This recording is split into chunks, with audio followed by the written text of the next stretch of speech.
अस्सलाम वालेकुम, this is Farmanullah Khan. Today we are discussing adulthood, that is a unit of psychology. तो आज की इस यूनिट में हम आपको एडल्टहुड के बारे में बताएंगे, जिसके हमारे पास ऑब्जेक्टिव्स ये हैं कि डिफाइन एडल्टहुड, एडल्टहुड हमारे पास किसे कहते हैं, ये कौन सी एज वाले को हम एडल्ट कहते हैं। इसके बाद फिर हमारे पास एडल्टहुड में मजीद स्टेजेस हैं, early adulthood, middle and let adulthood. उसके बाद इंटरपर्सनल रिलेशनशिप, वो रिलेशन जो हम वर्क प्लेस पे या फैमिली वगैरह के साथ बनाते हैं, कम्युनिकेशन वगैरह, अपना प्रॉब्लम वगैरह डिस्कस करना, तो वो इंटरपर्सनल रिलेशनशिप में आते हैं। एक हमारे पास इंट्रापर्सनल होते हैं। इंट्रापर्सनल आपके खुद अपने माइंड के साथ जो कन्वर्सेशन होती है, वो आपकी अपनी इंटरनल कन्वर्सेशन भी जिसे कहते हैं, जो आप सोचते समझते ये चीज़ें, वो इंट्रापर्सनल है। लेकिन इंटरपर्सनल लोगों के साथ। इसके बाद हमारे पास इरेक्शन की जो इंटीमेसी वर्सेस आइसोलेशन का जो स्टेज था, वो हमारे पास जो है इसमें एज में आता है, वो भी हम पढ़ेंगे। और इसके बाद इस एज में जो हमारे पास क्राइसिस होते हैं, तो वो कौन कौन से होते हैं और इसके साथ किस तरह कोप किया जा सकते हैं, तो वो भी आज की इस यूनिट में हम पढ़ेंगे। अब adulthood derived from a Latin word adultus means grown to a full size and length or mature. तो ये लैटिन वर्ड से निकले, जिसका मतलब ये है कि आप फुल साइज, फुल लेंथ या आप फुली मेच्योर हो गए हैं। तो इसका मतलब भी है फुली मेच्योर्ड या फुल साइज, जब आपकी ग्रोथ जो है वो पीक पे पहुंच जाती है। साइकोलॉजी में एडल्टहुड की डिफिनेशन कुछ ये है कि the time frame of growth when physical maturation is has been attained and specific biological, mental, cultural, individual characteristics and various other development concerned with getting older have taken place। तो हमारे पास psychology में adulthood का मतलब ये है कि ये हमारे पास ग्रोथ का एक ऐसा टाइम फ्रेम है जहाँ पे आप फिजिकली मेच्योर्ड हो जाते हैं, या आपकी बायोलॉजिकल ग्रोथ आपकी फुल हो जाती है, कंप्लीट हो जाती है, जहाँ आपकी जो है मेंटली आप मेच्योर हो जाते हैं, आपको अच्छी बुरे का पता चलता है, आपकी जो लर्निंग है, आपकी जो इंटेलेक्चुअल एक्टिविटी वगैरह है, क्रिटिकल थिंकिंग, रीजनिंग वगैरह, वो जो है पीक पे पहुंच जाती है। इसके बाद कल्चरल जो आप पे सेटअप है, जो कल्चर सेटिंग वगैरह है, उसका भी आपको पता चल जाता है कि कल्चरली कौन सी चीज़ जो है वो सही है, कौन सी चीज़ें सही नहीं है, कौन सी राइट रॉन्ग, छोटे बड़े सबका जो है आपको पता चल जाता है। इसके बाद जो आपके इंडिविजुअल कैरेक्टरिस्टिक्स, जो आपकी डेवलपमेंट होनी थी कि वो किस हवाले से हैं, वो आपकी जो है इस एज में फुल हो जाती है।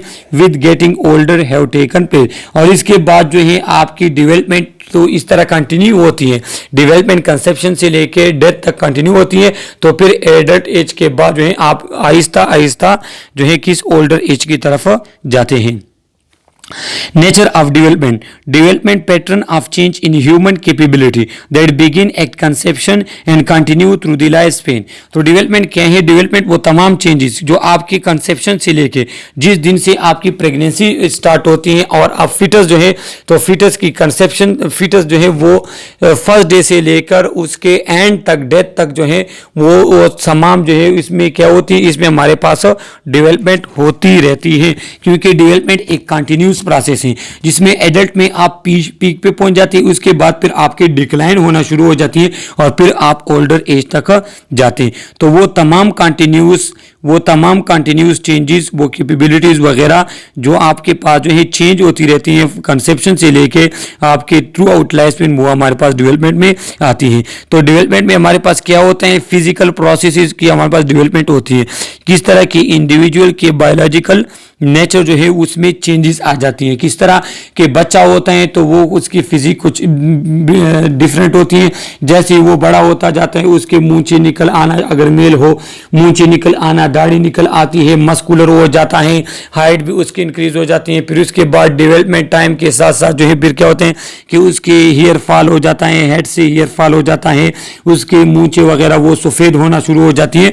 तो ये फिजिकल प्रोसेस है जो कि डेवलपमेंट के दौरान कंटिन्यू रहती है थ्रू आउट आपके लाइफ स्पेन। इसके बाद जो है कॉग्निटिव प्रोसेसेस में भी चेंज आता है, जो इंडिविजुअल के थिंकिंग है, इंटेलिजेंस वगैरह, लैंग्वेज वगैरह, इन तमाम चीज़ों में जो है चेंजेस आते हैं, क्योंकि टाइम के साथ आप समझदार होते जाते हैं, आप जो है आपकी थिंकिंग वगैरह जो है वो बढ़ती रहती है, उसमें डेवलपमेंट होती है। Socio emotional processes, change in individual relationship with other people, emotion and personality. तो सोशियो इमोशनल प्रोसेस किसमें कहते हैं कि सोशल आपका लोगों के साथ मिलना जुलना, बात करना, हैंडल करना, और इसके साथ इमोशनल कि आप किस तरह चीज़ों को लेते हैं, डिफरेंट रिलेशनशिप जो आपके होते हैं, इंटीमेसी वगैरह। तो इसमें क्या हो जाता है कि इंडिविजुअल के टाइम के साथ इन चीज़ों में भी चेंजेस हमारे पास आ जाती हैं कि इमोशनल डेवलपमेंट उसमें होती है, पर्सनैलिटी डेवलपमेंट भी उसमें होती है, उस बात करने का सलीका, लोगों के साथ किस तरह मिलना है, किस तरह हैंडल करना है, छोटे को किस तरह हैंडल करेगा, बड़े को किस तरह हैंडल करना है। तो ये तमाम चीज़ें जो है इनके टाइम के साथ डेवलपमेंट होती है। अब हमारे पास जो है 3 स्टेजेस, जो हमारे पास सेकेंड ऑब्जेक्टिव था कि हमारे पास एडल्ट के 3 स्टेजेस होती हैं, जिसमें अर्ली एडल्टहुड जो कि हमारे पास 18 ईयर से लेके 40 ईयर्स तक होते हैं। तो आप ये स्लाइड एमसीक्यूज के लिए याद रख लें, क्योंकि इससे एक एमसीक्यूज आपका लाजमी आता है। दूसरा मिडिल एडल्टहुड में हमारे पास 40 ईयर से लेके 60 ईयर तक जो है वो हमारे पास आते हैं, और लेट एडल्टहुड में हमारे पास जो है 60 ईयर्स से लेकर डेथ तक। तो इनमें एज के हवाले लिहाज से हमारे पास चेंजेस क्या आते हैं वो अभी हम पढ़ते हैं। अर्ली एडल्टहुड, तो अर्ली एडल्टहुड हमारे पास एज 18 से लेके 40 तक होता है। इसमें क्या होता है कि पर्सनल एंड इकोनॉमिकली आप इंडिपेंडेंस हो जाते हैं। किस तरह कि जब आप 18 ईयर से कम होते हैं तो आप फुली डिपेंड होते हैं अपने पेरेंट्स पे, लेकिन जो ही आप 18 ईयर से आगे बढ़ते 20, 25, 30 ईयर्स में जब आप जाते हैं तो वहाँ पे इंडिपेंडेंस हो जाते हैं। आप अपने लिए कोई जॉब, ऑक्यूपेशन या कोई जो है इस तरह बिजनेस वगैरह स्टार्ट कर लेते हैं, तो फाइनेंशियली आप इंडिपेंडेंट हो गए। दूसरा जो इकोनॉमी, उसके बाद पर्सनली आप इंडिपेंडेंट इस तरह हो जाते हैं कि आपकी जो है शादी वगैरह हो जाती है, या इस तरह आप जो है अलग रह सकते हैं हॉस्टल वगैरह में। इसके बाद जो है आप अपनी ज़रूरतें जो है वो पूरी कर सकते हैं कि इसमें हमारे पास 20 प्लस एज में जो है आप फिर अपने पेरेंट्स वगैरह पे डिपेंडेंट नहीं होते, बल्कि आप जो है अपने पर्सनल एंड इकोनॉमिक जो है आप उस इंडिपेंडेंट हो जाते हैं। डेवलपिंग अ करियर, इस एज में आप अपने लिए करियर डेवलप कर लेते हैं। कुछ लोग हमारे पास बिजनेस में चले जाते हैं, कुछ लोग हमारे पास जॉब वगैरह स्टार्ट कर लेते हैं, मेडिकल, इंजीनियरिंग, डिफरेंट हमारे पास जो है डिग्रीज वगैरह होती हैं। इसके बाद सेलेक्टिंग मेट होता है कि इस एज में फिर आप अपने लिए जो है लाइफ पार्टनर ढूंढते हैं या क्लोज फ्रेंड वगैरह। असल में हम मेट जो है वो जो है अपोजिट सेक्स वाले जो लाइफ पार्टनर जो होते हैं वो उसको हम यूज़ करते हैं। तो इस एज में आप जो है शादी आपकी हो जाती है, आप अपने लिए मेट वगैरह, ये क्लोज फ्रेंड या आप जो है हस्बैंड वाइफ जो भी हो आपके लिए एज के जेंडर के हवाले से लाइफ पार्टनर वो आप अपने लिए सेलेक्ट करते हैं। एक चीज़ मैं आपको बता दूं, आप लोग सोचेंगे कि ये हम क्यों पढ़ रहे हैं, ये इसलिए पढ़ रहे हैं कि अगर इस एज वाले पर्सन में ये जो चीज़ें वो गेन नहीं करता फिर उसमें साइकोलॉजिकल प्रॉब्लम आना शुरू हो जाती हैं। तो जब हमें ये पता होगा तब हम कोई साइकोलॉजिकल पेशेंट को ट्रीट कर सकेंगे, इसलिए हम जो है ये पढ़ते हैं। इसके बाद हमारे पास क्या होते हैं कि learning to live with someone in an intimate way, ये हमारे पास चाहिए कि लाइफ पार्टनर वगैरह आप उसके साथ इंटीमेटिक रिलेशनशिप, इंटीमेट रिलेशनशिप अक्सर में लव को कहते हैं। लव रिलेशन जो हमारे पास होता है, क्लोज रिलेशन जो होते हैं, जो सेक्सुअल रिलेशंस होते हैं उसके लिए बेसिकली हम यूज़ करते हैं, लेकिन इंटीमेट आप क्लोज फ्रेंड वगैरह के लिए भी यूज़ कर सकते हैं। इसके बाद फैमिली स्टार्ट हो जाती है, बच्चे पैदा हो जाते हैं, भी लाजमी बात है जब शादी होती है तो उसके बाद जो है एक फैमिली की शक्ल। तो 18 से लेके 40 ईयर तक एज में वाले पर्सन में ये चेंजेस हमारे पास आती है। इसके बाद जो है मिडिल एडल्टहुड का जो एज है कि उसमें क्या होता है कि expanding personal and social involvement and responsibility.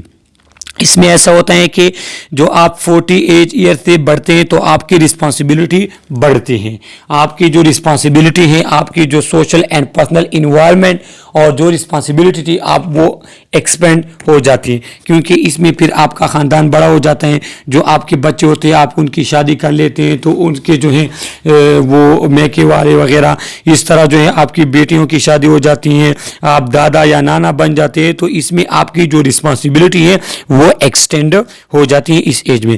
Assisting next generation in becoming competent mature individual, इसमें ऐसा होता है कि जो आपका नेक्स्ट जनरेशन होता है, जो आपकी औलाद जो आपके बेटे पोते वगैरह जो होते हैं, तो उनकी जो आप क्या करेंगे कि उनको असिस्ट करते हैं, इसमें उनके फ्यूचर के लिए जो है आप सोचते हैं, उनके फ्यूचर के लिए भी आप काम करते हैं, और जो आप ये देखते हैं कि ये जो नई नस्ल आ रही है कॉम्पिटेंट है या नहीं है, किस तरह इसकी जो है हमने परवरिश वगैरह करनी है।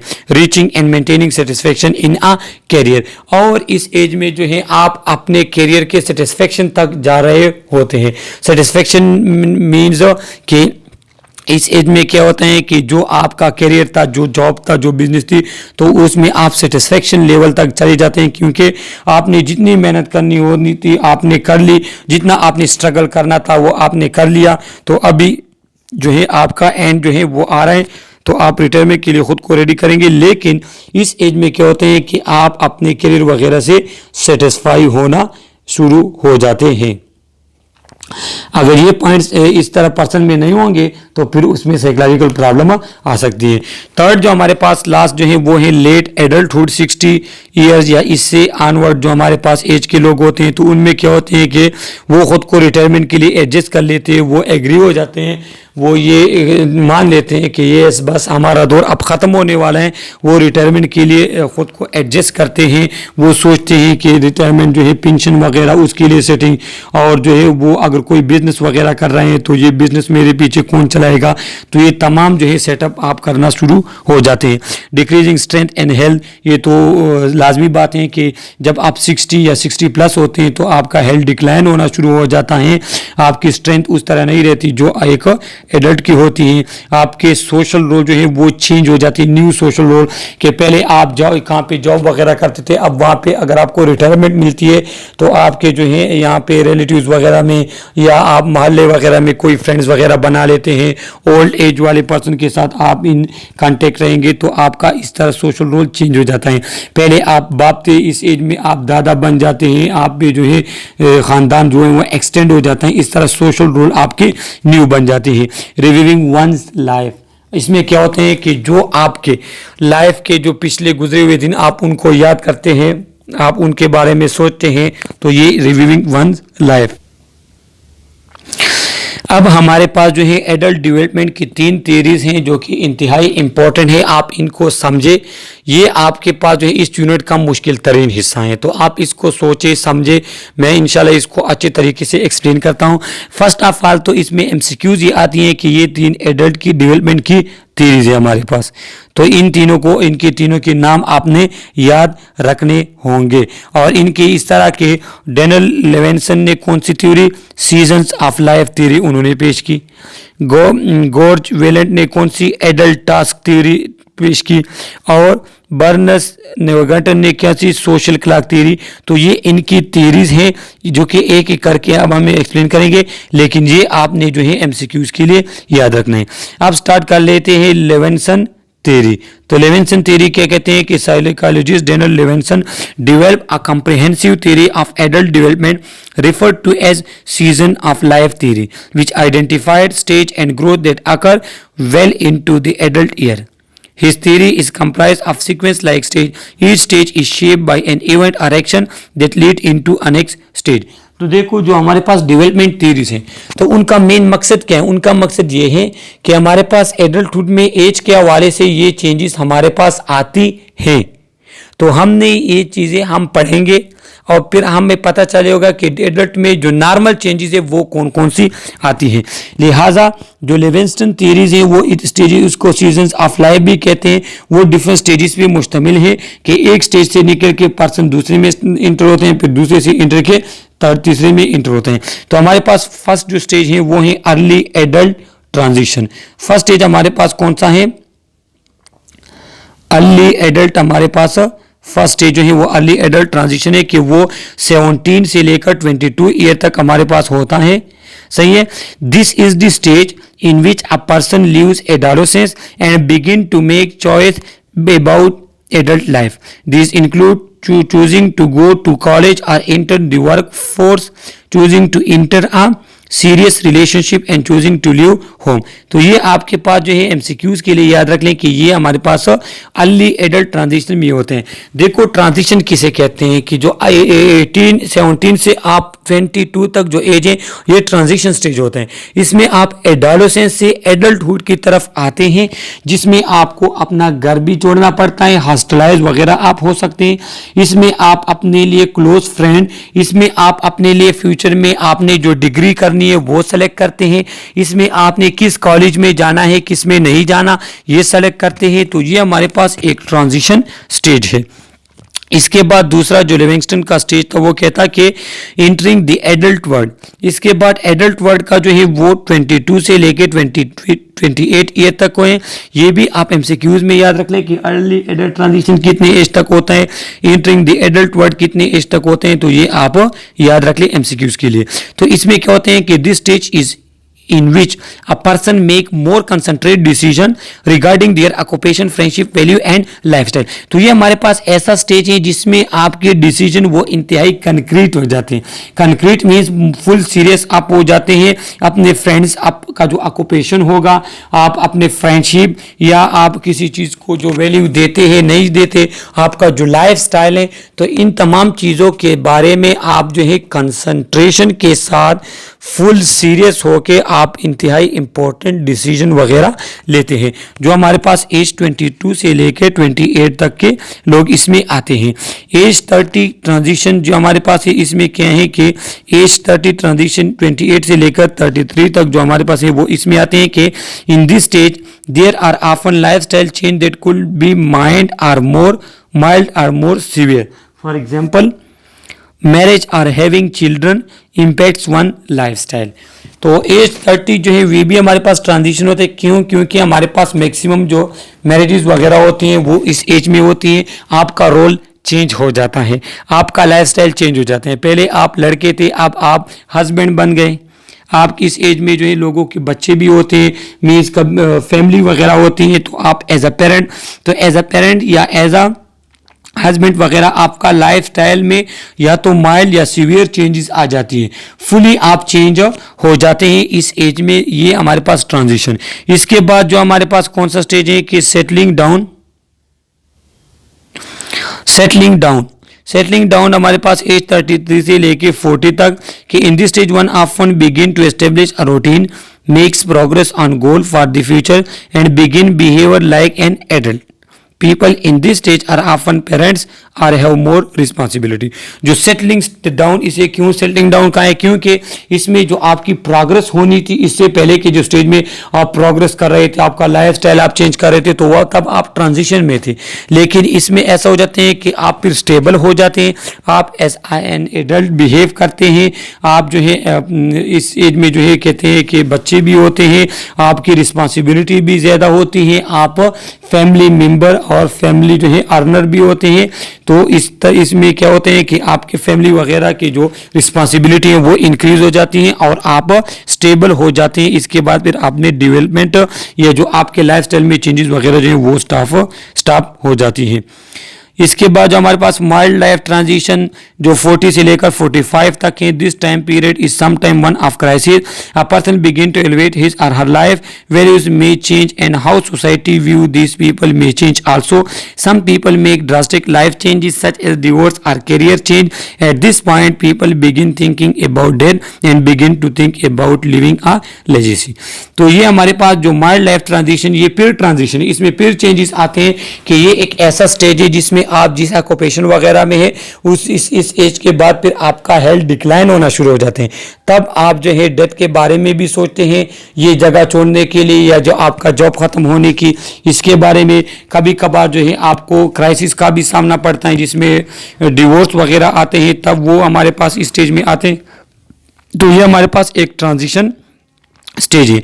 इसके बाद इस स्टेज में जो है आप एवेलुएट करते हैं कि जो मैं वर्क कर रहा हूँ आया वो काम कर रहा है या नहीं कर रहा, बिजनेस वगैरह इसकी एवेलुएशन भी आप करते हैं।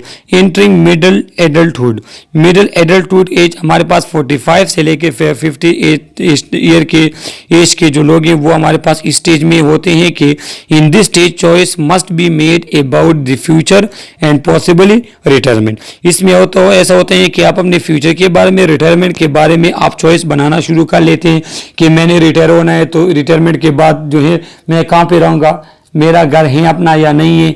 तो इस तरह आप जो है आफ्टर रिटायरमेंट जो आपके जितने मशवरे होते हैं तो उसमें जो है आप जो चॉइस वगैरह होते हैं इसके बारे में आप सोचना शुरू कर लेते हैं।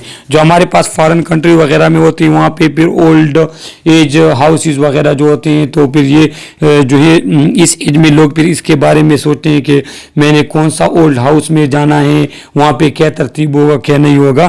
तो ये चीज़ें जो है इस एज में आपको होती हैं। People begin to commit to new task and continue to think about the legacy they are living. इसमें क्या होते हैं कि इसमें आप जो है कोई और टास्क, कोई और छोटा मोटा इस तरह काम जो आपको बिजी रखे या कोई और फंक्शन ढूंढते हैं और जिस जगह पे आप काम कर रहे हैं या जहाँ पे आप जॉब कर रहे हैं तो वहाँ पे जो है वहाँ से रिटायरमेंट वगैरह के बारे में आपके जहन में सोच वगैरह स्टार्ट हो जाती है। इसके बाद लेट एडल्टहुड जो है उसमें 60 या 60 प्लस के एज के लोग होते हैं कि in this stage one begin to reflect on life and decision they have made. Levinson also indicated that each stage adulthood में क्या होता है कि जो आपने डिसीजन वगैरह लेते हैं फिर आप उसको सोचते रहते हैं, आप अपने पिछले यादें वगैरह जो है उसके बारे में सोचते हैं और इस एज पे जो है आप रिटायर हो चुके हुए होते हैं, आपकी जो रिस्पॉन्सिबिलिटी है वो फुल चेंज हो गई होती है। इसमें कहते हैं कि लिविंगस्टन ने 2 स्टेज भी हमारे पास वो कर लिए जो कि मैंने आपको ऑलरेडी एक्सप्लेन कर लिए कि हमारे पास स्टेबल और ट्रांजिशन। जब स्टेबल स्टेज होते हैं तो उसमें आप फुली जो एडल्ट लोग होते हैं या जो हमारे पास ऐसे चॉइसेस होते हैं कि कोई in which a person make a crucial choices in life, कि इसमें आप अपने लाइफ के इंपॉर्टेंट चॉइसेस वगैरह करते हैं। इसमें आप नॉर्मल होते हैं, इसमें आप स्टेबल होते हैं। एक हमारे पास ट्रांजिशन स्टेज होते हैं जो कि इंतहाई मुश्किल स्टेज होते हैं कि उसमें फिर आपने नए डिसीजन लेने होते हैं, नए फैसले लेने होते हैं, वहाँ पे चेंजेस आते हैं, आपके लाइफ स्टाइल वगैरह में जो है चेंजेस लाती हैं। तो इसमें कुछ स्टेज जो है वो ट्रांजिशन के थे जो भी एक्सप्लेन किया और इसमें कुछ स्टेज जो हमारे पास है वो नॉर्मल स्टेबल स्टेज है। इसके बाद सेकंड जो हमारे पास है वो वेलेंट थ्योरी है। Valent identified 6 adult life task that must be successfully accomplished in order for a people to mature as an adult। तो वेलेंट ने क्या किया कि उन्होंने 6 टास्क जो है वो मेंशन किए कि अगर हमारे पास कोई पर्सन एडल्ट के एज की तरफ जा रहा है और वो नॉर्मल है, हेल्थी है, तो उसने ये टास्क पूरे करने होंगे। पहला हमारे पास है developing an identity. Vaillant explain that an adolescent must establish an identity that allow a separation from parent. This identity is made up of one's value, patience and belief. तो वेलेंट ने क्या कहा कि हमारे पास एडल्ट में क्या करते हैं कि पर्सन अपनी आइडेंटिटी डेवलप करता है, क्योंकि एडल्टहुड से पहले तो वो अपने बाप के नाम से पहचाना जाता है कि ये इसका बेटा है, ये इसका बेटा। लेकिन जब आप एडल्ट एज की तरफ आते हैं, जब आप जॉब वगैरह स्टार्ट कर लेते हैं तो वहाँ पे आपकी अपनी एक आइडेंटिटी होती है। तो इस एज में हर इंसान की अपनी आइडेंटिटी, उसकी बिलीफ और पैशंस, उसका लाइफस्टाइल अपना एक आइडेंटिकल लाइफस्टाइल वगैरह होना चाहिए। अगर ये डेवलपमेंट नहीं होती तो ये पर्सन नॉर्मल फिर नहीं है। Development of intimacy, this allow a person to have a reciprocal relationship with another person. Reciprocal हमारे पास अपोजिट जो रिलेशनशिप होते हैं, जो हस्बैंड वाइफ में होते हैं, जो आपके जो है लाइफ पार्टनर, तो इस एज में आप अपने लिए इंटीमेट रिलेशनशिप वाले पर्सन को भी सेलेक्ट करते हैं, आप एक ट्रांजिशन में जाते हैं। This task involve expanding one sense of self to include another person. इसमें आप क्या करते हैं कि अपने एहसासात, अपने जज्बात में किसी और को भी शरीक कर लेते हैं। इसमें आप शादी, लाइफ पार्टनर जो है, हस्बैंड वाइफ, मैरिज, ये एज में जो है आप आ जाते हैं, इस स्टेज में आप आ जाते हैं। तो अगर डेवलपमेंट ऑफ इंटीमेसी होती है इस एज में नॉर्मल, अगर नहीं होती, कोई पर्सन जो वो शादी नहीं करना चाहता, तो इसमें साइकोलॉजिकल इश्यूज वगैरह आ सकते हैं। Career consolidation, in this task the person find a career that is valuable to a society and to him or herself. इस स्टेज में क्या होते हैं कि जो एडल्ट एज में एक पर्सन अपने करियर के बारे में डिसीजन लेता है, मेहनत करता है, कोशिश करता है और अपना एक करियर, अपने लिए एक करियर डेवलप करना स्टार्ट कर लेता है, जो सोसाइटी के लिए जो सोसाइटी के लिए अहमियत दा हो। मीन्स ऐसा करियर वो स्टार्ट करना चाहते हैं, डेवलप करना चाहते हैं, उसको ऐसे करियर को वो अपनाना चाहता है जो एक वैल्यूएबल भी हो, सोसाइटी में एक्सेप्टेबल भी हो, उसको अहमियत भी दी जाए। According to Vaillant, a job turn into a career once one has contentment, compensation, competence and commitment. Vaillant ने कहा है कि जब आप कोई जॉब वगैरह करते हैं तो फिर वो करियर में इंटर हो सकते हैं। करियर ये जो आपका मुस्तकबिल वगैरह, तो वो उस मुस्तकबिल में इंटर हो सकते हैं अगर आप अपनी जॉब वगैरह के साथ, अपने बिजनेस वगैरह के साथ सिंसियर हैं, आप कॉम्पिटेंट हैं, आप उसको अच्छे तरीके से परफॉर्म कर रहे हैं, तो ये आपका कैरियर हो सकता है।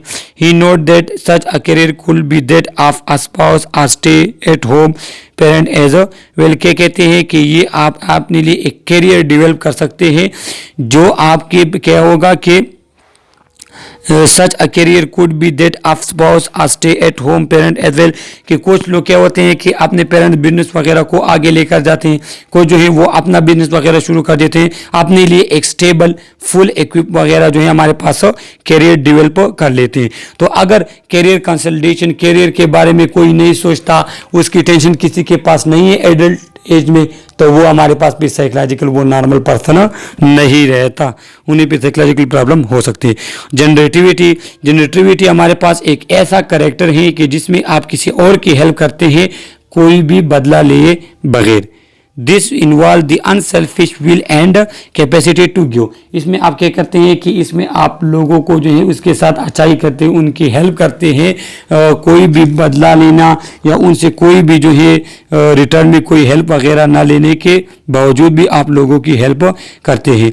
Generativity means being in a relationship in which one give up much of the control. इसमें क्या होते हैं कि आप कुछ इस तरह के रिलेशन में कि इसमें कंट्रोल सिर्फ एक के पास है, एक हेल्प करता है, वो केयर करता है, सही है, लेकिन आप जो है वो हेल्प या वो केयर बगैर किसी बदले वगैरह के, बगैर किसी मकसद के होता है। For example, serving as a consultant or mentor to other would help establish generativity. और यहाँ पे उन्होंने एग्जांपल दिए कि अगर कोई शख्स जो है वो किसी और की रहनुमाई वगैरह करता है, किसी और की हेल्प करता है, वो वॉलंटियरली जो है कोई कंसल्टेंट या मेंटर बना हुआ है, तो ये फिर हमारे पास जनरेटिविटी आप में क्रिएट करती है। तो जनरेटिविटी सिंपल ऐसा कोई काम या ऐसी हेल्प अगर आपकी जो कि आप किसी की करते हैं, लेकिन आप ना उससे ना बदला लेते हैं, ना आपका जो कोई मकसद होता है कि वो रिटर्न में मेरी हेल्प करेगा। इसके बाद becoming keeper of the meaning, this task involve passing on the tradition of the past to next generation. इसमें ये हमारे पास ऐसा है कि जो आपके ट्रेडिशन वगैरह तौर तरीके होते हैं, फिर आप उसको अपने नेक्स्ट जनरेशन में पास करते हैं। जिस तरह जो है गम खुशी मनाने का जो अपना एक अंदाज होता है, वो आप अपने बड़ों से सीखते हैं, फिर आपके बड़े छोटे जो है वो फिर आपसे सीखते हैं। तो इसे कहते हैं keeper of the meaning. Achieving integrity, this task involve achieving a sense of peace and unity with respect to one's life and to the world itself.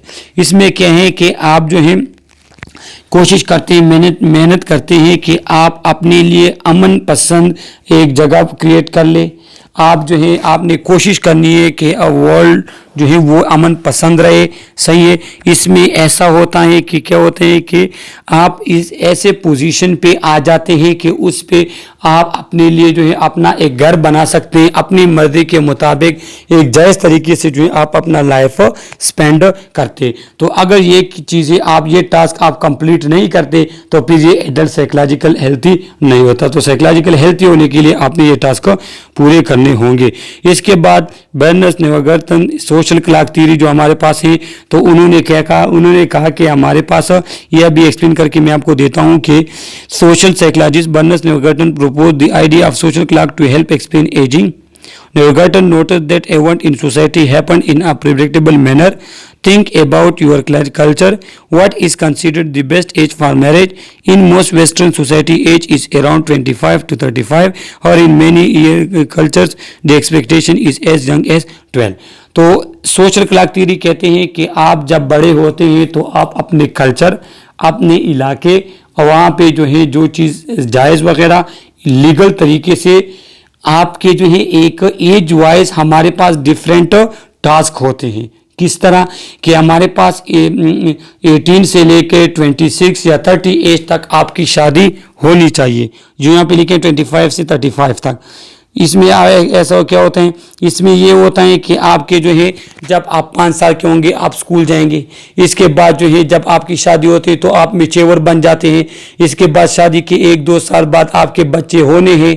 अगर 25 से लेकर 35 जो नॉर्मल एज रखा हुआ है शादी के लिए, इसमें अगर आपकी मैरिज शादी नहीं होती साइकोलॉजिकल प्रॉब्लम आपको हो सकती है। इसके बाद जो है शादी के बाद लाजमी बात है कि 1 या 2 साल में जो है जो नॉर्मल एज है कि आप लाजमी है कि आप पेरेंट्स बन जाए। लेकिन अगर आप पेरेंट नहीं बनते तो आप वो सोशल क्लॉक थ्योरी से हट के जा रहे हैं। कोई ऐसा काम जो कल्चर के हवाले से राइट है, कल्चर के मुताबिक है, अगर आप वो नहीं करते तो आप सोशल क्लॉक थ्योरी से सेट पे जा रहे हैं, तो ये फिर आप में साइकोलॉजिकल मेंटल प्रॉब्लम क्रिएट कर सकते हैं। तो न्यूटन ये कहते हैं कि हमारे पास सोशल क्लॉक थ्योरी होती है कि हर चीज़ की अपनी एक उम्र, एक एज होती है, एक टाइम होता है। अगर उस टाइम पे वो काम आप कर नहीं लेते, इसके बाद ये काम जो है ये आप में फिर साइकोलॉजिकल प्रॉब्लम इशू स्टार्ट करना शुरू कर देती है। Newton suggested that all society have social clock,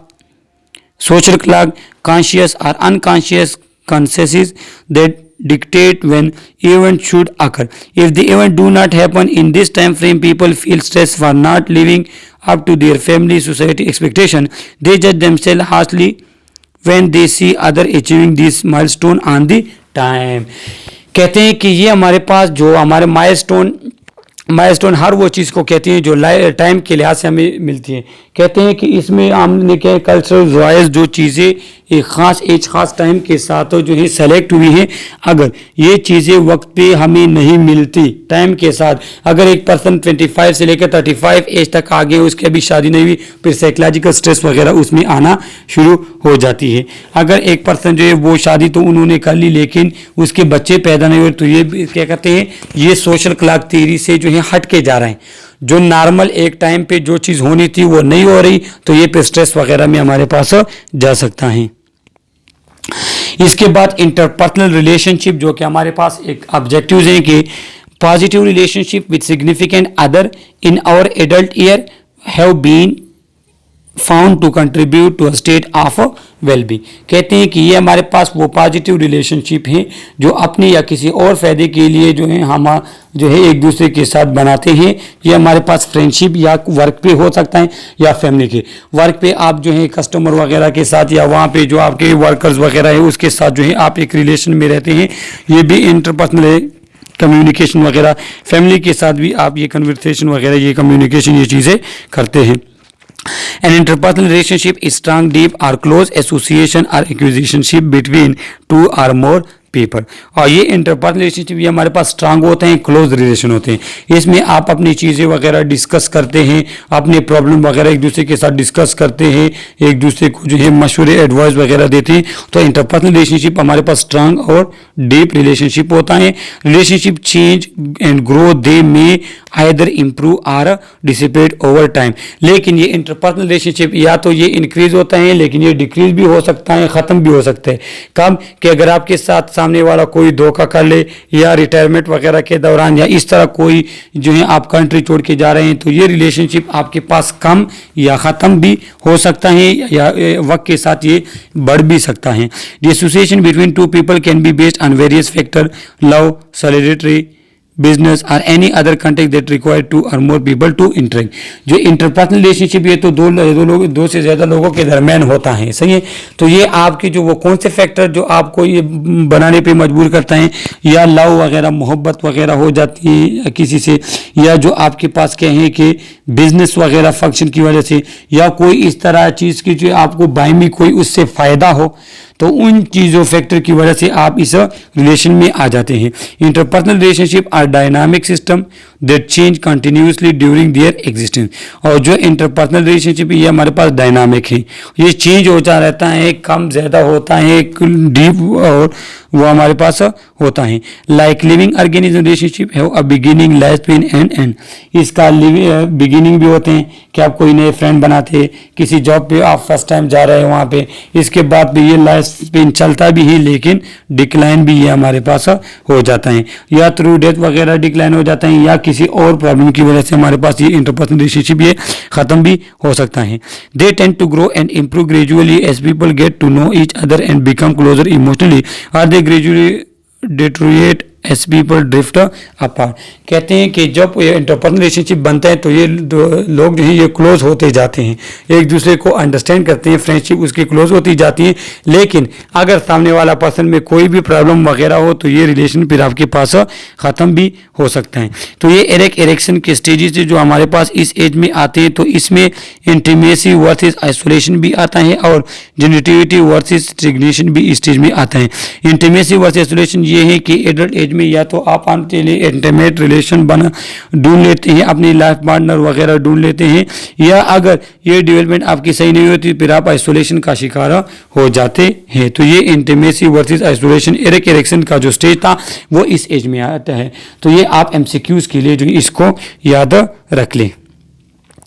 इसके बाद जो हमारे पास मिड लाइफ के क्राइसिस कौन से प्रॉब्लम जो आप फेस कर सकते हैं मिड लाइफ में। पहला हमारे पास है कि कैरियर या जॉब चेंजेस, कि कभी कभार हमारे पास लोग एक जॉब में होते हैं लेकिन सेटिस्फाई उससे नहीं होते, फिर वो अपना जॉब वगैरह चेंज कर लेते हैं, तो तब आपको साइकोलॉजिकल प्रॉब्लम हो सकती है।